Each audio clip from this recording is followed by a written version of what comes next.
We are Rogue Media Sports. Is this house a good price compared to others in the area? Are prices going up or down? If I don't make an offer right this very moment, will I miss my chance? These are just some of the questions a home buyer might ask. And these are the sorts of questions an agent who is a Realtor can help answer. Because Realtors have the expertise, data, and access to specialty training to help you navigate the process of buying a home. They provide support, guidance, and have your back every step of the way. That's what Realtors do, because that's who we are. Realtors are members of the National Association of Realtors.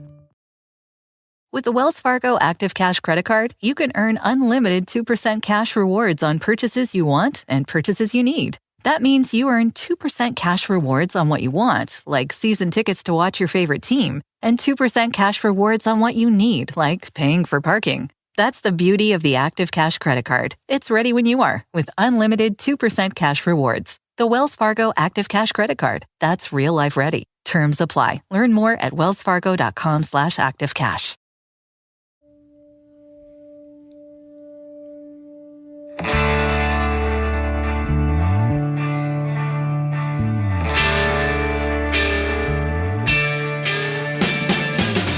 It is the Doomsday podcast, the Zoom version. Ed and I can see each other as we're doing this. Ed has been out at his house tonight doing a lot of great work on the draft all the way from noon today, doing some live hits. And then it all comes down to the Cowboys' big pick at 17. Ed, did what point, and I think you kind of asked in the news conference that Jerry was doing, apparently from his yacht, you wanted to kind of know, when did you think it was maybe headed that way? Let me ask you the same question, Ed.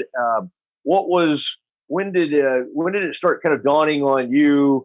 Because you had some really good information on the Broncos as well, where they picked. But when did you start thinking, one of these big time wide receivers may be there at 17? Yeah. So for this draft, I was assigned coverage of 4 teams, the Cowboys being a primary interest, but I also had the Broncos, the Cardinals, and the Seahawks. And so because it seemed like the Broncos might make a wide receiver their pick at 15, I was interested in Jerry Jeudy and CeeDee Lamb in a way that I otherwise might not in my preparation. So I solicited opinions from a lot of scouts, general managers, coaches. I talked to John Elway today about the 2 players that we're discussing here, the wide receivers, believing he might take one. And of course he did. He took Jerry Jeudy. And so the run of receivers was expected to take place somewhere around 11, where the Jets were picking. And so the Broncos, believing that to be the case last week, were trying to get to Cleveland's pick at 10 to put themselves in position to get Jerry Jeudy. So I think once, like I think Mike McCarthy said tonight when I asked, or maybe it was Jerry, strange that I would get those 2 confused, but the Cowboys seem to think that they took notice of the potential availability of one of these prominent receivers once Henry Ruggs of Alabama was the first receiver off the board to the Raiders, which was a surprise.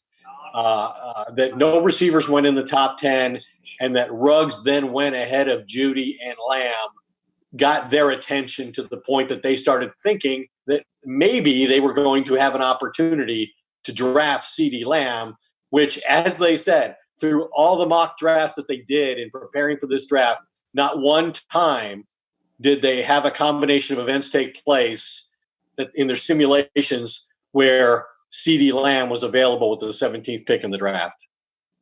All right. And as you're listening to this, a reminder, Ed and I are doing this on Zoom. We love to be in studio together. May not sound quite as great, but it allows us to see each other. And the other thing that Stephen, I believe, shared, and they love doing this, especially when they get a player of great value that slipped down to them. Ed, I believe what I heard Stephen say was that CeeDee Lamb was the 6th player on their board. Of course, he said our board, the number 6 player. Now, again, we never, on all these mock drafts that we were looking at and everything, we never saw CeeDee Lamb. Anybody had him at 6. So it's always easy to say these things after the fact. But I do think the Cowboys, I do think they were genuinely surprised, like a lot of people were, that he was available and slipping down. And I thought that was interesting, Ed. There was that comment that they said McCarthy said, "Okay, can I recast my vote? Can I change my vote? Because this is an offensive minded head coach and wants to get, obviously, the quarterback as many weapons, as offense, as many weapons as it can have." And Ed, I mean, we'll talk about the defense. I mean, they're going to have to make up some ground on the defense. We know that. But from a just plugging a guy in to Gallup, Amari, and CeeDee Lamb, this becomes, in my mind, Ed, one of the more explosive offenses in the NFL. I mean, if you look at it, where they were, you're talking about a team that's coming off a season, that for the first time in the 60-year history of the franchise, they have a 4,000-yard passer, 1,000-yard rusher, and not one but two 1,000-yard receivers. And so did they really need a wide receiver? I mean, they just signed Amari Cooper a few weeks ago to the second richest contract in the entire NFL, a $100 million deal, guarantees him $40 million. Only Julio Jones has a bigger contract. And so you're looking at that, and you're then saying, well, the pass rusher that we were really hoping would be here and thought maybe he wouldn't be, Kayvon Chason from the edge rusher from LSU, is suddenly sitting here. And, we lost Robert Quinn, who led our team in sacks and quarterback pressures, lost him in free agency for nothing. And we're in a position where we might be counting on Randy Gregory and Aldon Smith, two guys who have no history to suggest they can be depended upon in any way, who didn't play a single snap at all last year, and Aldon Smith hasn't played since 2015. Like, you're looking at a situation where you're passing on the second best edge rusher on your board in favor of a receiver, a position where you seem pretty well fortified. Now, I'm going to say, despite all that, they did the right thing. Like, Mike McCarthy said, I thought he put it well. He said, look, you got to give our group credit. We put our board together, and then we had the discipline in the moment to stick to our board. Offense, defense, that'll sort itself out in terms of value for pick. But I tend to agree, because I think where this team has historically made its biggest mistakes in the draft is when they've tried to draft for need over the value of the player on the board as the best available player. I mean, and edge rusher is a perfect example. They busted in the first round on Taco Charlton, Shante Carver, Ebenezer Akubon.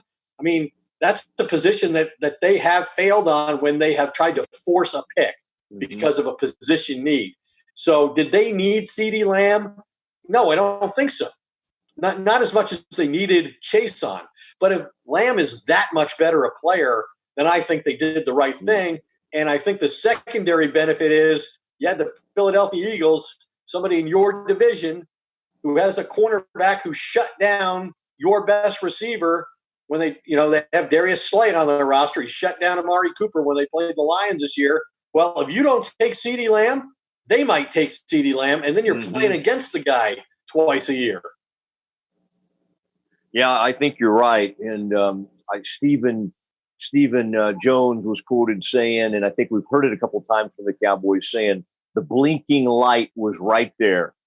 Sometimes they had three trade opportunities. They got a little more firm when he started to be there. One thing I did laugh about, though, Ed, there's CeeDee Lamb sitting there, and they're on the clock, and all the ESPN and NFL Network experts. And I was just like, I just think they're going to be wrong on this. Xavier McKinney, the safety out of Alabama, he's a really good player. But if you look at the Cowboys' history, they just don't take safeties in the first round. Last one was 2002. And so that whole time they were like, Xavier McKinney. And it certainly wasn't the guy. And it made me think of something that came up when Jerry, admitted to Don Van Natta about being upset a few years ago when they took Zach Martin instead of Johnny Manziel. Well, this was certainly not the same kind of thing, but this was a guy, not laying up. This was, they had a chance to go for a need, like you said, and they ended up going for who they thought was the better player, the better value. Now, later, and we might transition to it right now, there's some reporting you did the other day that I found fascinating because it had to do with the quarterback. And you said, hey, that could happen as early as the second, third. I think both you and I think it's probably more likely if they took a quarterback, it would be more like fourth, fifth, sixth round. But how interesting was it tonight when the Packers, the team that sort of has made this a business in the past, okay, let's turn a guy into an asset. But Aaron Rodgers, the great one, sitting right there, and the Packers go out and take a quarterback in the first round. That was one of, if not the biggest stories in the first round. Well, I can tell you that until that happened, it was very likely that ESPN was going to determine that the Cowboys taking CeeDee Lamb unexpectedly was the biggest story of the first round. But I think what the Packers did certainly surpassed that from the standpoint of Aaron Rodgers coming off one of his worst seasons. And, this is kind of something that Favre went through at almost an identical point in his career, both in terms of age and accomplishment in Green Bay, which is one of the big divisive factors in his relationship, Brett Favre's relationship with the Packers, going bad, was he wanted the Packers to be drafting players who were going to help him contend for Super Bowls. And instead they used their first round pick on Aaron Rodgers, who was his eventual replacement. And now Rodgers finds himself in the very same position.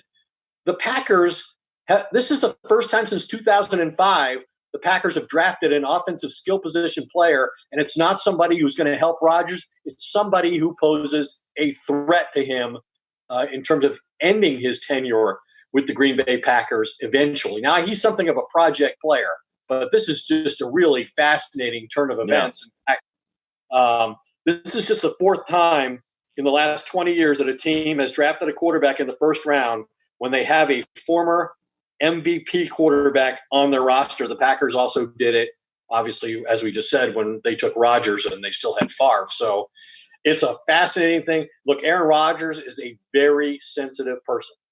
I know he's incredibly accomplished, and he's not alone in that. I think people would tell you Tom Brady's the same way. These guys are, even though they've accomplished unprecedented things in the case of Brady and great things in the case of Rodgers, they're very sensitive about their circumstances and the threats that they perceive there to be to their longevity. And it's going to be really interesting to see how Rodgers handles this, especially considering that he doesn't have a long history with the head coach who was involved in this decision. Matt LaFleur just finished his first season as a Packers head coach. Yeah, I don't think, Rodgers, and we talked about it, we don't know exactly. It seemed like finally he had a really good run with McCarthy, but things had a little soured between them or gotten stale or something.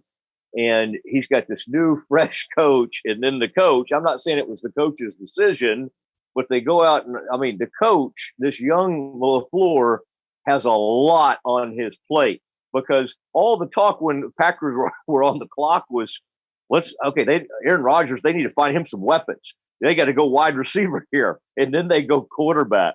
And then they start showing all these shots of this guy looking like Mahomes. Now, he's way more of a developmental quarterback than even Mahomes was. But in this day and age, it's even rare to take a guy like Mahomes in the first round. He got to sit for 1 year and kind of learn behind a quarterback. And he was fortunate that the quarterback really handled it well. You're right. It's very unpredictable what Rodgers knows how Favre handled it. Will Rodgers, but Rodgers is a prickly personality also. Okay, Ed, I wanted to get your thoughts on this. I watched a lot of CeeDee Lamb because I watch a ton of Big 12 football. He is he's a little bit out of that vein of the Tyreek Hill. If you're trying to get that smaller wide receiver, but he's got unbelievable athleticism. He could get up and get his hands on any ball. So it's that kind of thing. When you were talking to folks, I don't want to give your sources away. I'll let you say them if you want to, but you were talking earlier off screen about how difficult it was to sort of judge some of these wide receivers in this draft. When you were learning about that, what did you hear like about the Alabama receiver Judy and then CeeDee Lamb? What were the things that stood out?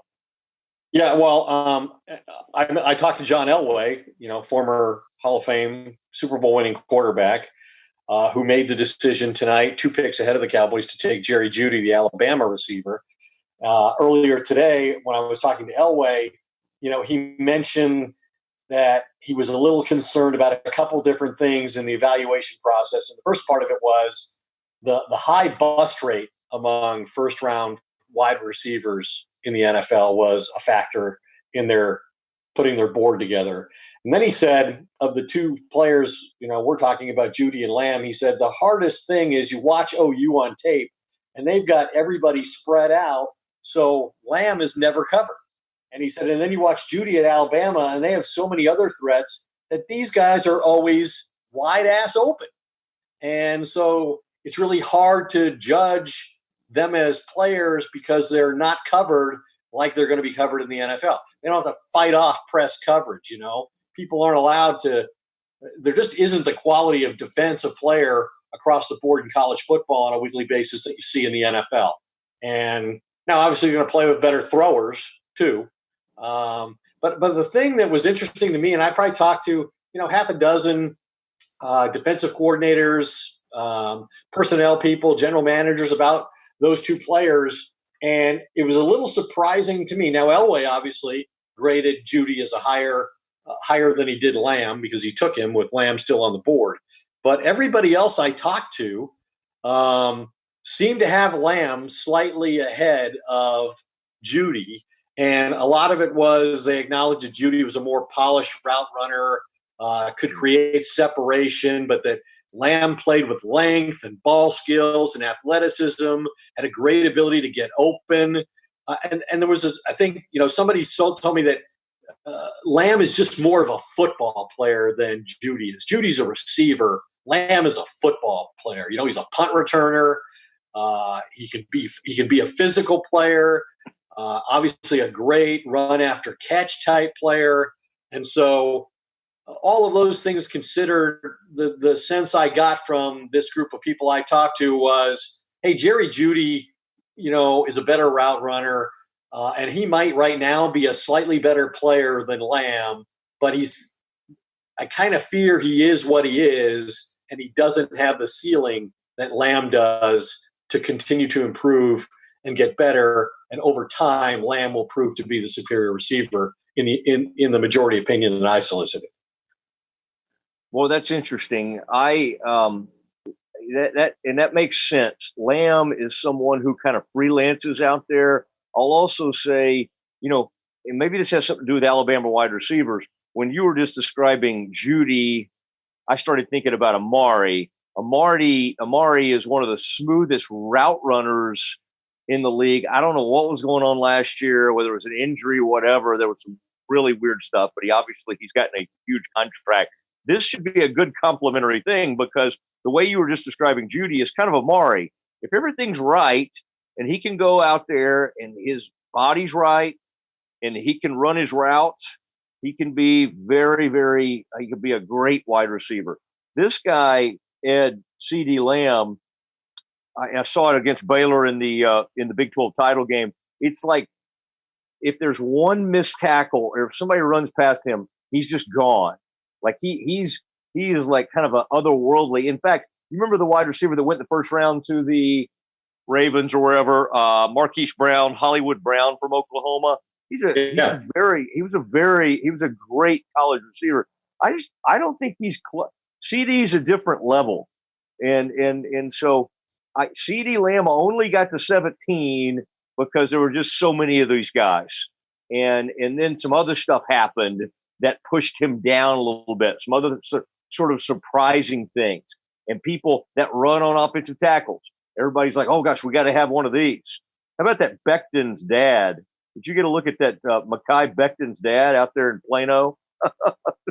I was thinking maybe somebody should draft him. Hey, Ed, what did you think of CeeDee Lamb? You were on that conference call with CeeDee Lamb. How did he strike you? Was he elated as you would think? Was he reserved? What was his personality like? And what did he have to say that was interesting? Yeah, I think he's excited about the opportunity to play for the Cowboys. I think he is well aware of the offensive potential that he's joining, and thinks he'll make an immediate impact. I think it'll be interesting to see, based on the projections. I think most teams believe there's not going to be a preseason of any significant kind leading up to a season they hope to play on time. And so, he's going to have to learn fast, and he's joining an offense where it's kind of already in transition anyway. And there's going to be a limited number of opportunities for him to get on the field with the people he's going to be playing with. And we've already seen that historically receivers don't necessarily make a huge impact the first year. And you were talking a minute ago about Amari Cooper. And I think some people would look at this and say, what does this mean for Michael Gallup going forward?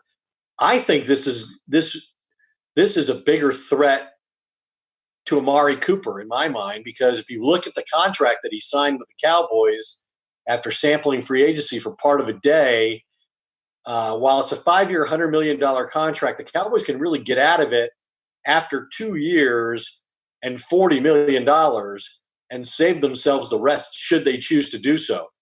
So I think, Amari Cooper is going to have to be a more consistent player, and he's going to have to perform better in big games against top corners, which he didn't do last year. If that doesn't get rectified over the next 2 years, then there's a chance the Cowboys walk away from Amari Cooper 2 years from now. All right, yeah, good, Ed. That the comparisons, Amari, Judy, all those things, fascinating, and appreciate you, all your research has come to pass. And I do want to say this, Ed. This draft, they'll get going tomorrow. It does put a little pressure on the Cowboys when you think about day two. We thought this was definitely going to be a defensive draft.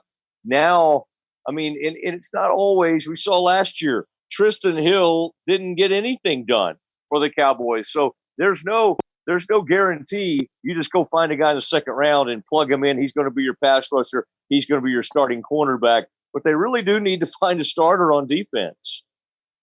Well, it's not just at edge rusher. It's also in the secondary. They got all of their prominent players in the secondary are out of contract after this upcoming season. And you're talking about trying to get better on defense when you've lost your sack leader in Robert Quinn. You lost your best cover corner, Byron Jones. They made some nice additions, I think, with some veteran players on the defensive line. But who's going to rush the passer from the other side? Aldon Smith, DeMarcus Lawrence will be an effective player, wherever he is. But Randy Gregory and Aldon Smith and Tyrone Crawford, I'm not sure that's good enough to get it done unless, Aldon Smith goes back to being the player he was in 2013. But there's no indication you should have any such expectations. And I think the secondary is a huge issue as well. But I think what we're looking at right now is a team that's going to have to outscore their opponents.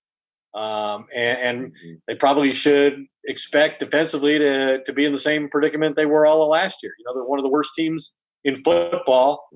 In the Dak Zeke era, they rank 27th in the NFL in creating turnovers, and they rank 31st in turnovers, and 27th in pass rush percentage. So I wouldn't expect either one of those things to get significantly better given the move that they made tonight, even though I think they did the right thing ultimately. And all right, yeah, I think that's a good point, that you feel like, hey, they stuck with their board, they actually did it, but it is going to be interesting to see how they do this on defense. And the truth is, we saw last year they put up some great offensive numbers, but we also know it was kind of fool's gold, some of those numbers, because whether it be the Patriots, Jets game, New Bears. Orleans comes to mind, Bears. I mean, a lot of those numbers came in certain few games, and the offense was not as consistent as it needed to be. I do have to think that Dak Prescott. I mean, this is you talk about. They brought in they did the extension with the tight end, and then they got these 3 great wide receivers. So it'll be. And Ed, I hate to. I hate to bring it up because it's just such a sad thing, but I do think we should note that Dak Prescott, Cowboys had a statement on it. Lost one of his older brothers. Has 2 older brothers, and Jace. One of his older brothers passed away. And again, we don't have a lot of details on it. We do know, though, the Cowboys confirmed it with a statement. And, of course, they've asked for privacy, but just a profoundly sad story coming out during the draft tonight. I was on Twitter and doing some things and said something, and somebody tweeted me and said, "Hey, did you hear about this?" And I started kind of looking around, and there were various tweets. And then, of course, with the Cowboy statement, we knew it had really happened. So a really sad night for the Prescott family.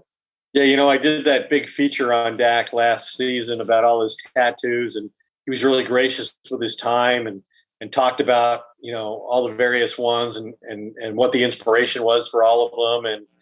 And the first 2 he got were the initials of his brothers, one on each arm. They all 3 did that for each other. Each brother had the other 2 initials tattooed on the back of their arms. And so, and we all know Dak did as he rose to prominence and had some opportunities commercially, he involved his brothers in the soup commercials that he did for Campbell's. So, tough time for Dak Prescott for sure. All right, Ed, and I hate to end on such a sad note, so we'll end on a lighter note. Did you happen to notice that I caused a little stir on Twitter today? Your snark got you in trouble. I don't know. I mean, I don't feel like I got in trouble, although, some of our local scolding people, I think the Brad Shams of the world are mad at me. You only didn't get in trouble because you don't really represent an organization. Like, you don't have a boss. If you did, I think you might reprimand it. I do have a boss. I have a radio show. Myself, but I know your humor. And obviously, that's a dangerous thing to play with on Twitter, where everybody takes everything seriously, and everybody is looking for a reason to bring somebody down. Well, I like those Onion headlines, and so sometimes I do my own. And so basically, I said Jerry Jones has asked a scouting department not to disturb him during tonight's draft, and I thought it was so preposterous that people would understand. That's just my style of humor, but it started taking on a life of its own. And then Ed, Bleacher Report ran a report, and SB Nation. Somebody said some ESPN stations across the country are running with it. So I tried to put it back and tried to but anyway, I couldn't. Really, I think this really explains why I'm a part of this. Somebody has to bring credibility because yours has still been lower than it is right now. I still feel good about the tweet. It just didn't. It took on a life of its own. All right, Ed, good stuff. We'll get back together again soon. Thanks to everybody. The Zoom sounds a little different, but Ed, I kind of like it because even during a time when we can't be together in person, it allows us to see each other. I mean, I was frustrated a little bit tonight because, I would love for you to have been more a part of it, much like I'm sure some of your other associates would have liked to have gotten more screen time during the draft. I will say this, though. Our buddy Daniel Jeremiah, who I like a lot, he did not. I think hopefully he'll shine on day 2 and day 3 because they weren't always going to him, and he had the most presidential look. I don't know if you noticed that he had kind of a senator look about him and a really beautiful backdrop. Compliment these days? Most presidential look, is that a compliment? I don't want to get in trouble. That's true. I'm not allowed to comment on politics. Yeah, no, I'm sorry. It's I meant presidential kind of not specific to the in a current traditional one. sense. Yeah, in a just traditional sense. I think we should go. Are you feeling safe and everything, by the way? Are you in good health? You look in good health. Is everything good with you? As far as I know, I am. Okay, good. I think there was one personal note I would like to mention. You want to end on a happy note. We don't want to Yes. take back news. I can tell you that little Henry is a big brother. Oh my goodness. Our son and daughter-in-law in Colorado had a baby last night, a little girl, Delilah. Whoa. Makes me think of the song Plain White Tees. Hey there, Delilah. And it was a remarkable moment when little Henry, who's lived 4.5 years as an only child and taking full advantage of that, they brought the baby home and all swaddled in blankets and handed her to little Henry to determine his reaction. And little Henry started singing to her "Twinkle Twinkle Little Star." So it was quite that is so sweet. I wish you could hold up. I mean, it's a podcast, so they can't see it, but I would love to see a picture. Why don't you if you could text me a picture, I would love. And wait, did Delilah? What's the full name, or can you give that? What's the middle name, at least? The middle name is Alodia. It's her Sarah's grandmother's name. It's a different name. Delilah Alodia. I think it's pretty. I think it's very pretty. Henry's name is Henry Edward Werder. I thought it should be Delilah Edward Werder, but I couldn't quite sell the group on it. Or do all my cousins in East Texas used to be named after their dads, and it would be Jerry Ann because the dad was Jerry. So yeah, they could have done something like that. Well, congratulations. I'm very happy for you. That is really exciting news. So we're looking to get to Colorado as soon as possible so we can see her for the first time. I would not wait for day 3. Jerry just starts losing. He loses all focus on day 3. If I were you, I'd fly out Saturday night. All right, Ed, thank you. Good information as always. The Doomsday podcast together again via Zoom. You can have this on all our different platforms. I just want to say good night, everyone. Say good night, Ed. Good night, Ed.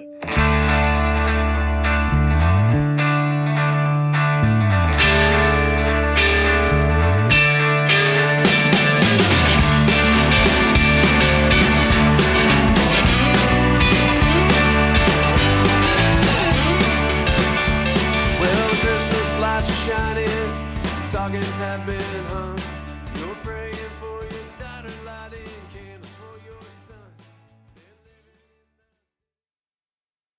It's one thing falling in love with a house, picturing yourself moving in and calling it home, and quite another navigating the world of price negotiating, mortgage lenders, and finding the budget that works best for you. An agent who's a Realtor can make understanding that world easier. Realtors have the expertise, access to proprietary data, and tools to help you get from imagining living somewhere to actually doing it. That's the kind of help we can provide. Because that's who we are. Realtors are members of the National Association of Realtors. You haven't heard about the McCrispy yet? Well, then, you probably haven't heard the sweet silence after the first crispy bite either. Go try it for yourself to hear the best nut sound you've ever heard.